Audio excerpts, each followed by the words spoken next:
I'm back and ready for a new year of exciting possibilities, and I hope that you are too. So before we get into today's InspiJoy message, I want to remind you guys to follow me on Instagram and Facebook. The direct links are in the description area below the video.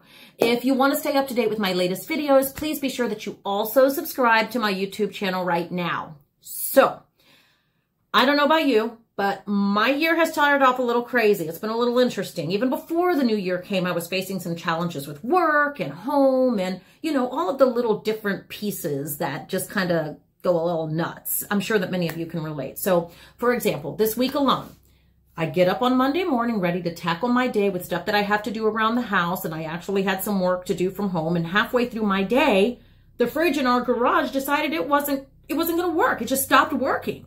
Resetting the breaker didn't work. I tried to unplug it. It didn't work. And it was just frustration station. I mean, that's all I can say. So like any logical wife would do, I picked up the phone and I called my husband, and I could just checking to see if he could coach me through some other ideas of what I could do to fix it, because you younger ladies, just so you know, before YouTube, we actually had to call someone to figure out what we should do. Anyway, I go back into the house to go to the bathroom, and I walked into my room, and it is so hot and stuffy in there. So I immediately go to the thermostat, and it shows 76 degrees, even though it should be really like 72, 73. Great. So now my fridge is out, and out of nowhere, my AC decided it didn't want to work either. Awesome. Okay, so luckily we have 2 units, so I can work from the living room and still be okay until the hubby gets home, and he can fix now both the fridge and the AC. I mean, seriously? It could be worse, right? So I quickly just shut my mouth, and I started to thank God for the blessings that I have. And lo and behold, while I'm doing that, I hear the dryer buzzer go off. So I get up to go fold the laundry, and when I open the door, it's cold and the clothes are still wet. Are you kidding me? The heating element in my dryer decided that day to stop working too. So shut the front door. Today is just not my day. I mean, you couldn't pick another day. It had to be today. You couldn't stop working maybe like after the load of laundry was done? Do you seriously have to try me at the same time that the AC is out and the fridge is out? Oh, yeah. So now 2 loads of laundry are now soaked, the one in the dryer and the one in the washer machine. And I'm left trying to figure out, now what do I do with that?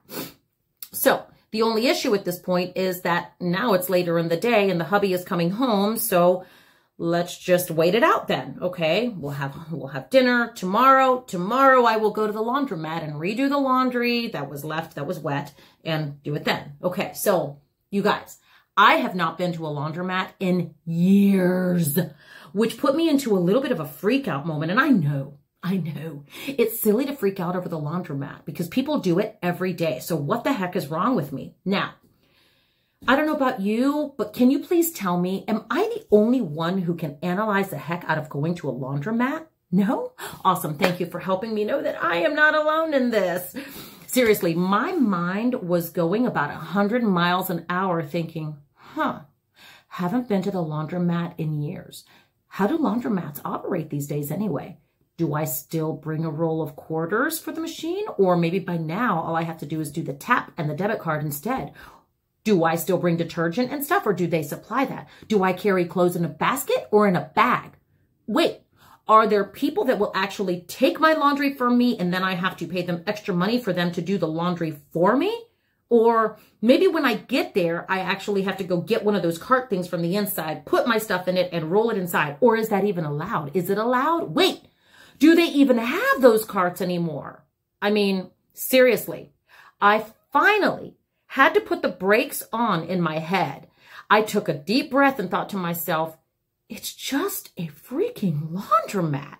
Why the heck am I overanalyzing a trip to a laundromat? What is the worst thing that can possibly happen? I may look a little lost at first until I get a feel for what I need to do, and that's okay. I may do my laundry a little different than everyone else, and some people may judge my ridiculous way to do laundry. But that's okay. Whatever. I mean, seriously, whatever. I loaded my car and took off, and I decided, okay, I'm doing this. And you know what? I did look way out of my element at first. I didn't take anything out of my car when I got there. Now, Luckily, there was no one inside when I got there, except for an older man that was sitting in his truck outside waiting on his laundry, watching me as I did a walkthrough to find out what I needed or I didn't need. And I'm pretty sure he had a good laugh watching me analyze the machines and my surroundings, including the quarter machine of how it was going to give me change. And what I quickly realized was that I needed a heck of a lot more quarters than I accounted for because, y'all, prices have gone up for clean clothes at the quarter machines. And by the way, you would think that by now they would have at least 4 slots since the cost for the freaking machine is $4.50. But no, I had to insert 18 quarters, one at a time. Anyway, you guys are probably wondering why I felt the need to share about my laundromat experience. So just bear with me, because here it is. I survived. I survived doing something that was out of my comfort zone. How spoiled are we to have washers and dryers in our house anyway? I also survived doing something that took me to a place where it was kind of an unseen, like I don't know what to expect. And I know that seems very basic to some of you, and that's okay, because quite honestly, it is so basic and so silly. But just like we can overthink the crap out of a basic trip to the laundromat, we can also overthink the crap out of our life. So think about it. Every day, there are divorced people who fear what the future means and who will they end up with, more than they actually fear the thought that they have to live alone right now. Some people have lost jobs who fear what the future holds for them financially and wonder if their dreams are worth the price that they're going to have to pay, more than they fear the fact that they lost their job to begin with. Some people are getting married or having a baby who fear how capable they're going to be as a new wife, a new husband, a new mommy, a new daddy, instead of fearing the fact that now I'm engaged or I'm pregnant and I'm holding a life inside of me. So I sat there waiting on my laundry and I just began to think, like, it isn't the actual circumstance that send us spiraling into overanalyzation. It's actually the thought of what is to come once we take that step towards it and what it means for our future. So my question today is this. How many times have we made life more difficult than it actually needs to be because we overprocess and overanalyze it? To the point of trying to put all of the pieces together before we allow ourselves to take another step. Fear of failure paralyzes us. Insecurity paralyzes us. Fear of judgment paralyzes us. Not feeling like we are qualified paralyzes us. And it paralyzes us because the unseen can be so scary. Not knowing what is to come throws us into a full-on self-defense mode as we try to figure out all of the details before we move forward at all, even one step. But what we fail to realize is that trying to figure it all out, like figuring out all of the pieces, may be hurting us more than it's actually helping us. Don't get me wrong. It is wise and important to plan and be prepared. It is important to set goals and work every day to attain those goals. But if we look so far ahead at the possibility that we may fail along the way, or that we may be criticized, or that we may come across a path that we do not feel qualified for or capable of doing, we are holding ourselves captive. We are truly holding ourselves captive. So I left the laundromat with this revelation. Life is really like our laundromat. There is a lot of dirty laundry out there that needs to be sorted and washed, people. While it is so difficult for us to just take one bold step in life to say, I don't need to know what is to come. Yes, there's going to be disappointments. Yes, I'm probably going to experience loss. And yes, there are going to be challenges.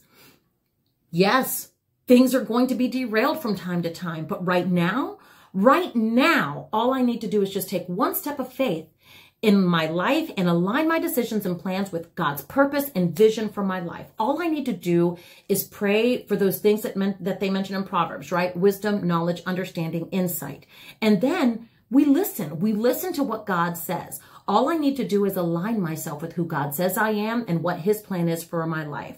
All I need to do is know his plan beyond a shadow of a doubt and know his purpose for my life. And then all I have to think about is just taking that one bold step and just go to the stinking laundromat and just face it. Just face it. It doesn't matter how other people are doing their laundry. It doesn't matter how other people are doing their life. It doesn't matter what they think about how I'm doing my laundry, how I'm living my life. I may get some things wrong. I may not do things like them. I will probably more definitely screw up from time to time. And I more often than not will not do things like somebody else. And that, my friend, is a blessing, and it is a great thing because we are all unique. So instead of setting my mind on trying to figure out how to manage an area in my life that is unseen, aka how will I get the laundry done in a location that I'm not familiar with, I need to hold firm to the fact that I have no idea what it looks like in the future.